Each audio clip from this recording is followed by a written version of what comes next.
The cold concrete pressed into my back as I lay under the bridge, my stomach growling louder than the traffic overhead. I thought life had ended for me, until headlights pulled up and I heard a familiar voice whisper, "Is that really you?" My millionaire sister found me homeless, and overnight, I went from nothing to a luxury condo and $5 million in my bank account. But the moment word spread, vultures came crawling out of the shadows, and they weren't ready for the ending I had planned for them. If you've ever dreamed of finally serving justice to people who treated you like dirt, hit that like button and subscribe.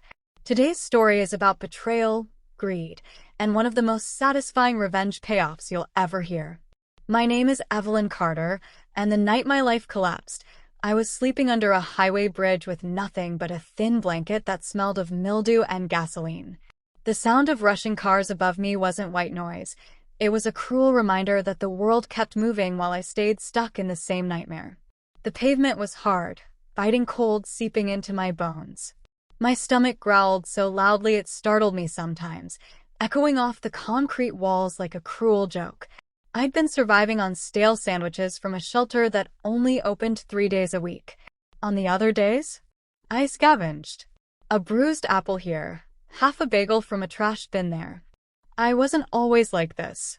There was a time when I had an apartment, a job, even friends who called me just to chat. But one by one, it all slipped away. Bad luck, bad choices, and bad people. My landlord raised the rent. My job laid me off. My so-called friends stopped answering once I couldn't go out anymore. And family?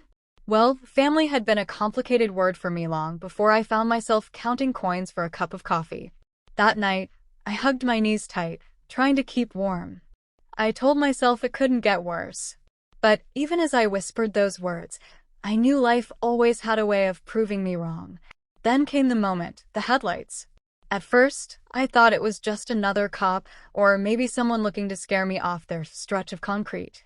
I froze ready to run. But the car door opened, and a woman's voice cut through the night air. "Evelyn." "Oh my God, Evelyn, is that you?" I blinked, my throat dry. That voice. That soft, trembling voice. It was Claire. My older sister. The same Claire who'd left home at 19 with nothing but a duffel bag and a stubborn streak. Everyone said she'd never make it. But she did. She built an empire in real estate, flipping rundown properties into gleaming luxury condos. I hadn't seen her in almost 10 years. Last I heard, she was living in New York, managing millions, driving cars with leather seats that probably cost more than I earned in a year. And there she was, crouching in the dirt beside me, her designer coat brushing the filthy ground like it didn't matter. Her eyes were wide, shimmering with tears. "What happened to you?" she whispered, her hands trembling as she reached for mine. I couldn't speak. My throat locked. Shame was heavier than the concrete above me. "How do you explain to your millionaire sister that while she was buying penthouses, you were sleeping under bridges?" But Claire didn't wait for explanations. She just pulled me into her arms, me filthy, shaking, smelling like garbage, and she held me like she had when we were little kids afraid of thunderstorms. That night, my life changed. The next morning, I woke up not under the bridge, but in a warm bed.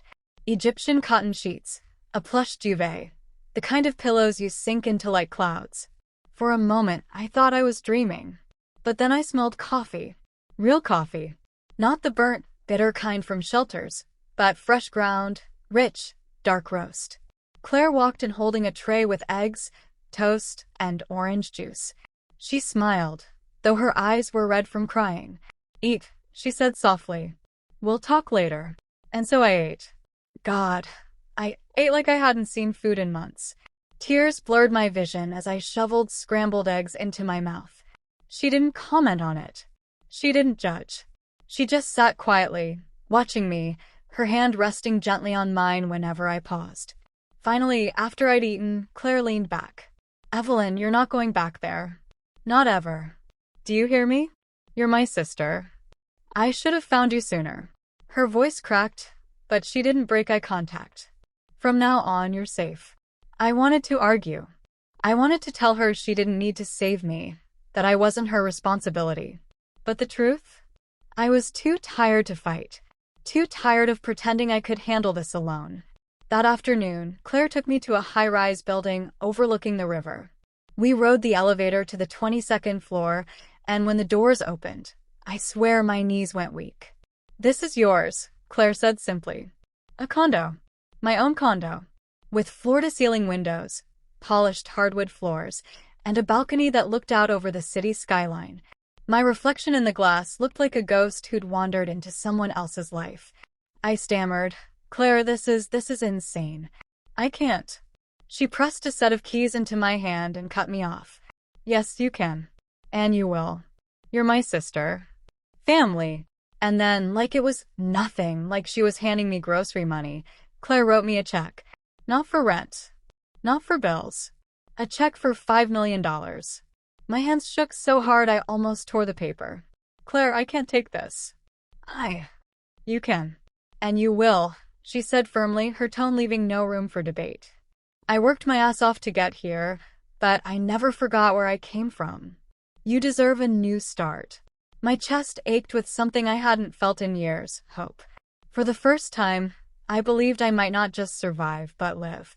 But here's the thing about blessings. They shine like beacons. And beacons attract shadows. Because soon enough they came. The first knock on my condo door came less than 2 weeks after Claire gave me the keys. It was late, too late for casual visitors.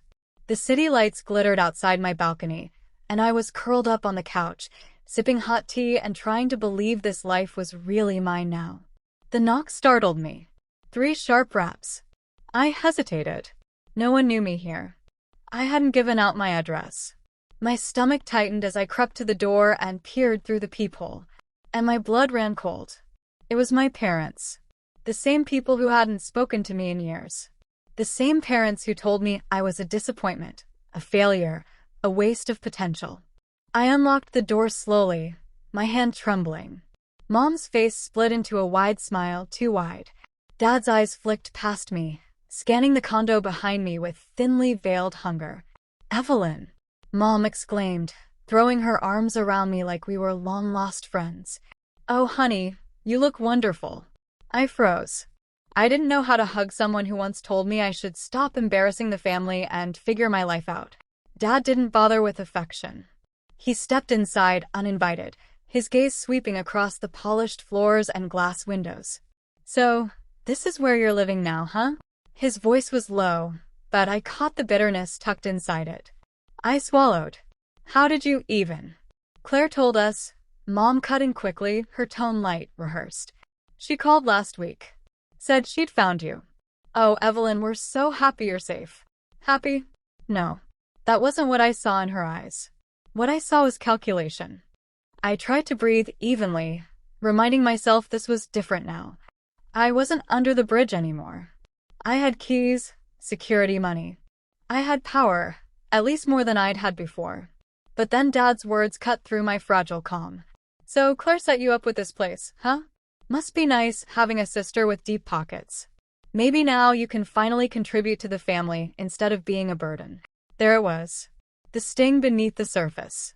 I clenched my fists. I never asked for any of this. "Claire." Mom's hand clamped over mine. "Sweetheart, don't get defensive. We're just saying $5 million is a lot for one person to manage. Maybe you should let us help. You know, your father's good with investments. We could make sure it grows instead of vanishing." My stomach turned. Vanishing. Dad's lips curled into a smirk. "Let's be honest, Evelyn. You've never been responsible with money. Remember the car you lost? The credit cards you maxed out? You need guidance. And we're your family." Family. That word again. A weapon dressed up as love. I took a step back, heart pounding. "No. This is mine. Claire gave it to me, not you. I'll figure it out." For a split second, I saw it. The flicker of anger in Dad's eyes. Cold, sharp, like a blade unsheathed. But then he smiled, thin and fake. Of course. We're just offering advice. But remember, Evelyn, money changes people. Don't let it ruin you." They left soon after, but the air in the condo felt poisoned. The second visit came from cousins I hadn't spoken to in years. Out of nowhere, my phone buzzed with texts. "Hey, girl. Miss you." Let's catch up sometime, smiling face with smiling eyes. Then, not long after, heard you're doing well. So proud of you. I wasn't stupid. I knew where it was going. And sure enough, when I agreed to meet one for coffee, she spent 10 minutes pretending to care about my life before leaning forward and whispering, "So, any chance you could help me with a little loan? Just until I get back on my feet." When I said no, her smile vanished like someone had flipped a switch. She muttered, "Figures. You get lucky once and suddenly think you're better than everyone." Lucky. That's what they called it. The third attack wasn't as subtle. One morning, I came downstairs to find a strange man waiting in the condo lobby. His suit was wrinkled, his tie loosened, but his grin was sharp. "Evelyn Carter?" he asked, stepping forward. "I represent your Uncle Richard. He says you owe him some money." I frowned. "Owe him? I haven't spoken to him in over a decade." The man shrugged. "He claims he lent you money years ago. With interest, it's a substantial amount now. You should probably settle before this gets ugly." My skin crawled. They were inventing debts now. Creating lies, hoping I'd cave. I didn't cave. I called Claire. Her voice on the phone was steady but tight. "Don't engage. They smell blood in the water. That money was for you, Evelyn, not them. But they won't stop." She was right. Because once greed infects people, it spreads like wildfire. The breaking point came at a family dinner. Claire had invited everyone, trying to smooth things over, hoping maybe generosity could heal old wounds. She rented out a private dining room at an upscale restaurant, crystal glasses, velvet chairs, a chandelier overhead. I showed up in a simple dress Claire had bought me, my hair freshly washed and styled. For once, I felt like I belonged. But the moment I sat down, the whispers started. "Must be nice getting handouts. She doesn't deserve it. Claire worked hard. Evelyn just showed up. I bet she blows through it in a year." My cheeks burned. My fork shook in my hand. Claire shot me a sympathetic glance, but she couldn't silence them all. Finally, Dad raised his glass and said loudly, "To family. And to second chances. Let's just hope Evelyn doesn't waste hers like she wasted everything else."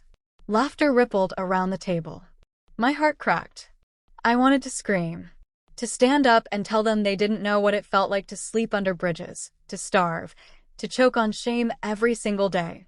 They didn't know survival like I did. But I didn't scream. Not yet.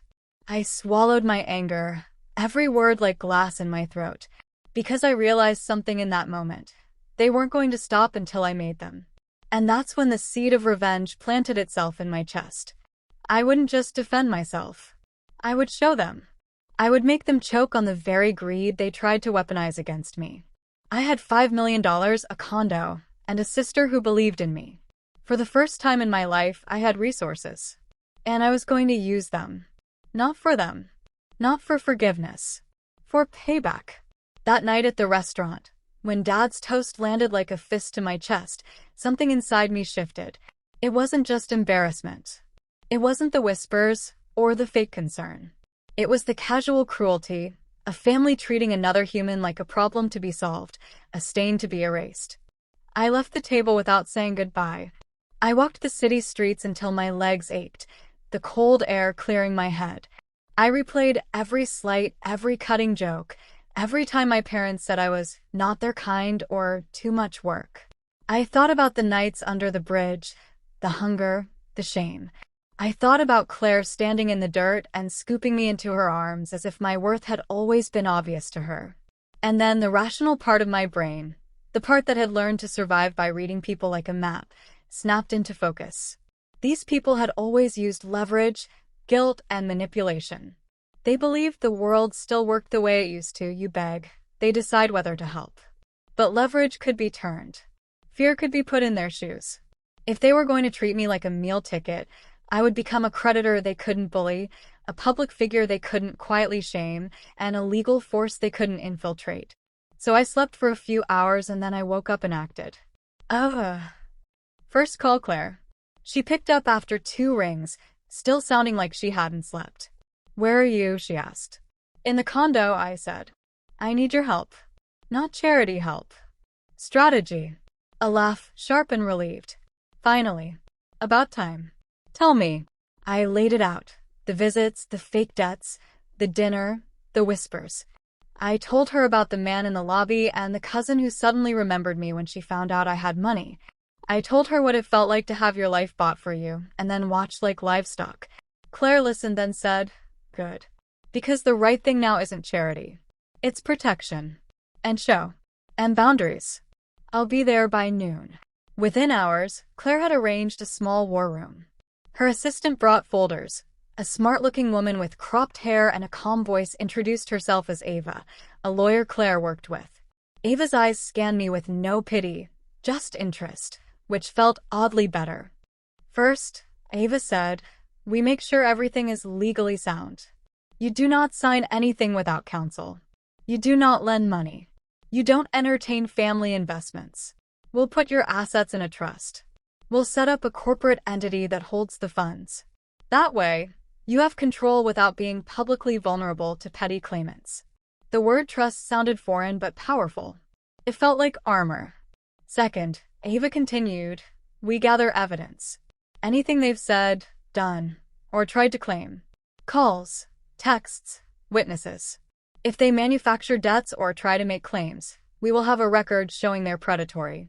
Third, Claire said, leaning forward, eyes bright with the same steel I'd seen when she closed deals. "We don't react emotionally. We plan. We control the narrative. If they try to embarrass Evelyn publicly, we'll be the ones to expose them publicly, on our terms. There's a lot you can't buy, Ev, but truth is very cheap to you and very costly to them." Truth. Cheap to me because I lived it, and costly to them because it pricked at reputations they'd spent years glossing. That afternoon, Ava walked me through the basics in a language I could hold. Paperwork that put my name on legal documents, an LLC that made my assets corporate property, joint accounts set up only with signatory safeguards, an emergency line to get immediate legal assistance if a creditor threatened litigation. She didn't hand me a map for hurting people. She handed me a strategy for making sure they couldn't hurt me with money or lies. But legal armor wasn't enough. I wanted the humiliation of their greed to mirror what they'd inflicted on me, the emotional cut needed to truly change the dynamic. I wanted them to feel exposed, to have their smirks replaced with unease, not out of spite for spite's sake, but so they'd stop preying on the vulnerable in our family tree. So we planned on two fronts, defense and narrative offense. Defense was procedural, trusts, contracts, and clear boundaries. I became meticulous. I learned the language of ledgers. I started meeting with an accountant, a financial planner, and a security consultant.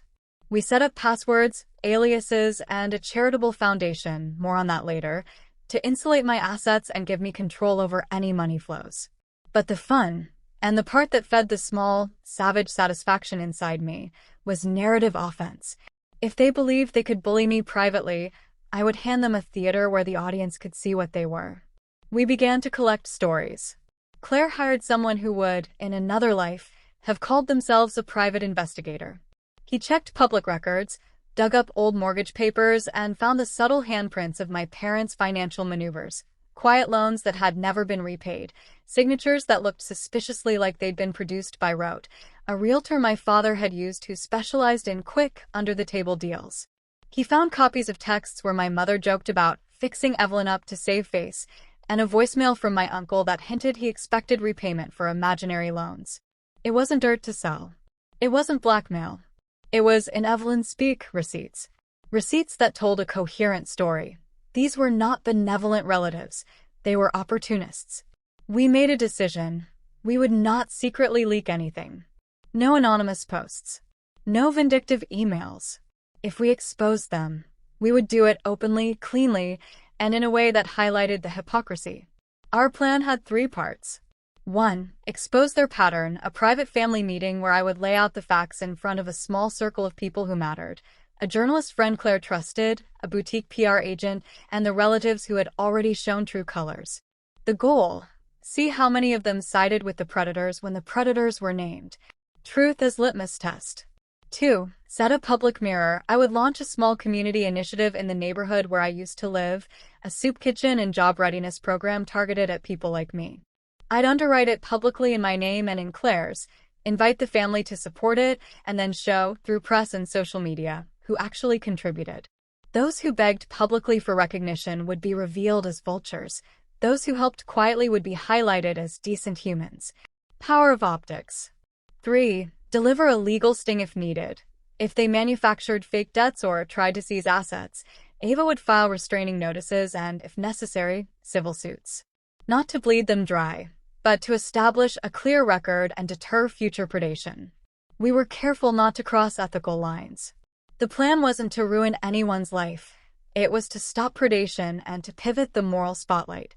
The revenge wasn't about watching them burn. It was about tilting the playing field so that predators couldn't feed on the weak anymore.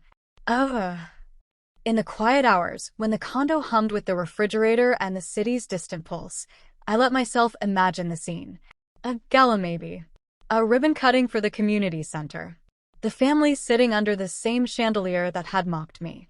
I would stand at the podium and speak about dignity, about giving people a hand without expecting ownership of their lives. I would tell the story of the person who cleaned my wounds and handed me keys, Claire, and I would name, calmly, the people who tried to siphon that grace into their pockets. I would read texts. I would play voicemails. Not to gloat, but to mark the record. Would it hurt them? Yes. Would it be satisfying? Devastatingly so. Revenge doesn't have to be cruel, Claire said once when I voiced my hunger for theatrical payoff. It can be just. And sometimes just as a spotlight that hurts because it forces people to be seen. The first step in action, we scheduled the family meeting. Not as a confrontation, but as an invitation to reconcile, public, with witnesses, a test to see who would choose empathy and who would choose acquisition. I rehearsed what I would say in front of a mirror. I practiced steady breathing so my hands wouldn't shake. I wrote down the facts and underlined the moments where their words had cut. But mostly I practiced not shrieking, because the last thing I wanted was to hand them the narrative that Evelyn was unstable, that would only feed their condescension. What I discovered in that training was that calm anger is more terrifying than loud fury. When a woman with a steady voice lists receipts and offers solutions, people listen. You stop being a caricature of need and become an arbiter of truth. And so we moved forward, methodically. Trust signed. Accounts placed. Community program chartered. Family meeting scheduled. Press on standby. That evening, I stood on my balcony and watched the city lights blink like a constellation rearranging itself. The bridge where I once slept was a dark line in the distance. I felt, for the first time in a long time, the texture of a future I could shape. Revenge, I decided, would be less about the clusters of spite in my chest and more about building systems that protected the vulnerable and exposed the greedy. I would not be their puppet. I would be their mirror. And mirrors have a way of making people look at their true faces. The family meeting was held in Claire's penthouse. Floor-to-ceiling glass framed the skyline, and the tables stretched long and polished like a courtroom bench. I sat at the far end, hands folded, a pitcher of water beside me. Claire was at my right, Ava the lawyer at my left, her presence subtle but grounding. One by one, the family trickled in. Mom and Dad came first, wearing smiles that didn't reach their eyes. My cousin, the one who'd asked for a loan, arrived next, chattering about traffic until she noticed the seriousness of the room. Uncle Richard followed, jaw tight, already scanning for weakness. "Evelyn, what's all this?" Dad asked finally, settling into a chair. "Some kind of intervention?" His voice had that familiar edge, dismissive, half-mocking. I breathed deep. My voice came out steady. "This is a conversation. About what's been happening since Claire helped me. About the visits, the requests, the invented debts. It has to stop." Mom's eyebrows shot up. "Invented debts? Evelyn, we're just trying to support you. You're being paranoid." Ava slid a folder across the table. "Here are transcripts of messages, voicemails, and claims made in the last month. As you can see, there's a clear pattern of harassment and fraudulent demands." The room went still. My cousin's face drained of color. Uncle Richard shifted in his seat, muttering, "This is ridiculous." I leaned forward. "No, what's ridiculous is watching the same people who ignored me under a bridge suddenly appear when money shows up. What's ridiculous is being told I'm irresponsible while being asked to hand over millions. This ends now." Dad's smile faltered. And if we don't? That was my cue. I pulled out a slim binder and opened it to a page of signatures. Then this goes public. Every text, every voicemail, every false claim. I've invited a reporter to this meeting. Gasps rippled down the table. Claire gave a small nod toward the doorway, and in walked a journalist with a small recorder. Not a tabloid writer, but someone respected, known for exposing financial misconduct. You wouldn't, Mom hissed. I would, I said. Calm. Cold. Because this isn't just about me. This is about making sure no one else in this family, or anyone in this city, gets preyed on by people who use the word family as a crowbar. The silence was deafening. I felt their eyes, their calculations, their fear of being named. The journalist cleared her throat. We're not here to sensationalize. We're here for transparency. Either way, the record is noted. My cousin broke first. She shoved her chair back, muttering excuses about misunderstanding, then fled. Uncle Richard followed, red-faced and growling that he didn't need this. Mom stayed frozen. Dad's jaw worked like he was chewing glass. Finally, he stood. This is how you treat your parents. Threatening us with the press. I rose to my feet. No. This is how I protect myself. And maybe, finally, this is how you learn that you don't get to bully me anymore. 2 weeks later, the community initiative launched. The lobby of the new center buzzed with cameras, volunteers, and local families curious about the soup kitchen and training program. A banner stretched across the stage, the Evelyn Carter Foundation, from struggle to strength. I stood at the podium, my heart pounding, but my voice rang steady. I told my story, not every brutal detail, but enough. Sleeping under bridges, being lifted by someone who believed in me, and the importance of giving without expectation of ownership. The audience listened, rapt. Cameras clicked. Claire smiled proudly from the front row. Then I said the words I had rehearsed for weeks. I was told I was irresponsible, that I was a burden, that money would ruin me. But what I've learned is that greed ruins people far faster than poverty ever could. That's why this center isn't about hoarding wealth. It's about sharing dignity. And in that moment, I saw my parents at the back of the room. Pale, small, stripped of their swagger in the glare of the spotlight.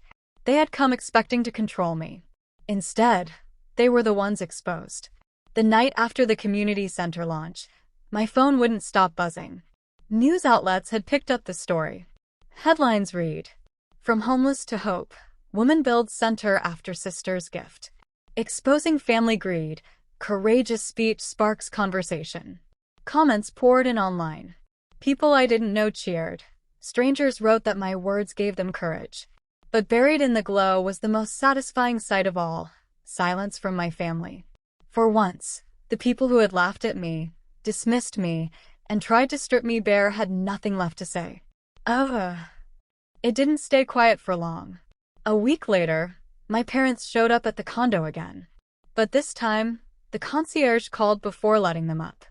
I walked down to the lobby and found them waiting. Mom's lipstick was smudged, her eyes tired. Dad's jaw was tight, his voice sharp. "You humiliated us," he spat. In front of the whole city. I held his gaze. "No. You did that yourselves." I just turned on the light. Mom reached out, her voice trembling. We just wanted to be part of your life again. Maybe we pushed too hard. But you didn't have to destroy us." I almost laughed. Destroy? No. They still had their house, their pensions, their comforts. But what they no longer had was control over me. "You had years to be part of my life," I said softly. "You chose pride. You chose greed. All I did was choose myself." And then, for the first time, I turned and walked away from them. No explanations, no apologies, no guilt. The elevator doors closed, and with them, so did the chapter of being their target. The real payoff came a month later. Ava, my lawyer, called with a smile in her voice. "You'll like this. Remember that investigator? We uncovered proof that your Uncle Richard filed fraudulent claims not just against you, but against 2 other relatives. They've taken it to court. He's finished." I sat in silence, letting it sink in. Justice, Not because I'd screamed or fought dirty, but because the truth had teeth once it was freed. And then came the cherry on top. The Foundation's gala, a fundraiser for the center, sold out. Local leaders came, donations poured in, and the story of Evelyn Carter wasn't just one of survival anymore.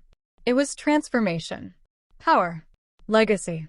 As I stood under the warm lights, dressed in a gown Claire insisted I wear, I spotted them again. My parents, hovering near the back, small in the crowd, stripped of their superiority. They didn't come to sneer. They came to watch. And when my speech ended, when I said, "Dignity isn't a gift. It's a right, and no one can take it from you once you claim it," the applause drowned out everything else. My parents clapped too.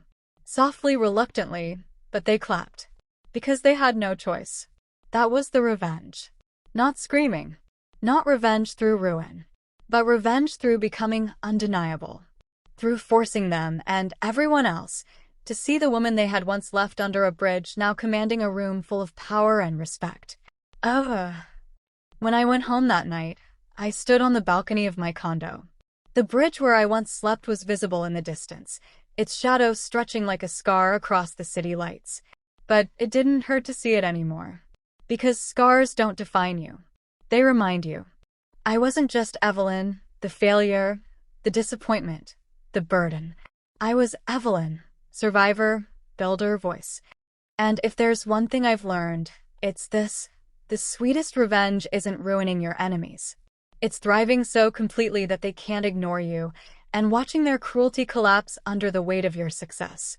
Looking back, I realized revenge didn't come from shouting at those who hurt me. It came from refusing to let their cruelty define me. By turning my pain into purpose, I proved that even the weakest bridge can lead to the strongest foundation. Sometimes, the best justice isn't destroying others. It's building yourself so high they can't drag you down again. If this story gave you chills, smash that like button and subscribe for more real-life tales of betrayal and sweet revenge. And tell me in the comments, what's the most satisfying revenge you've ever witnessed? Because who knows, your story might be the next one we bring to life.